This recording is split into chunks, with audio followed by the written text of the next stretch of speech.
काय नाव म्हणलं? आधारात ठेवलं तर चालेल का मावशी? चालेल. मावशी किती वर्षापासून तमाशात काम करते? 15-16. नवरे केले का काही? नाही केले. आमच्या गावाला भरतीच्या फुला बोलवायचं असेल तर मावशी किती पैसे घेतील? 1 लाख. सर माफ करा, याला लिंगभेद म्हणतो आणि कृपया आपल्या मित्रांना चिडवू नका.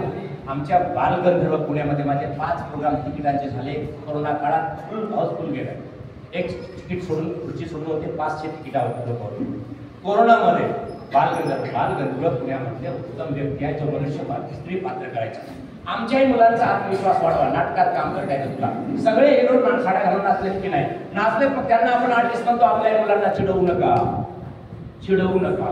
ते मुलं काम करत असतील तर ते रोल उत्तम करतात, प्रामाणिकपणे करतात. त्यांना भ्रम वाटतो की मी बाईच आहे. बाई म्हटलं की बाईच वाटेल. मावशी काय नाव म्हणलं तुझं? किती वर्ष झाले तू तमाशात काम करते?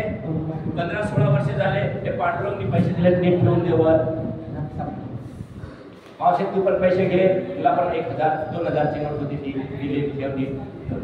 आता हे चित्ताने काम केलं की प्रत्येक व्यक्ती काम करू शकतो. तुम्हाला सुद्धा नाटकात काम करता येईल, खेळता येईल, गाता येईल, सगळीकडे संपूर्णाचा उपयोग होऊ शकतो. माफ करा.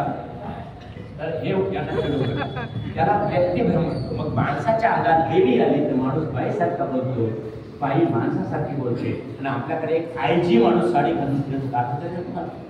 IG लेवल IPS ऑफिसर साड्या घालून फिरत होता महिला म्हणून. त्यांना कसं वाटतं ट्रान्समध्ये गेले की समोर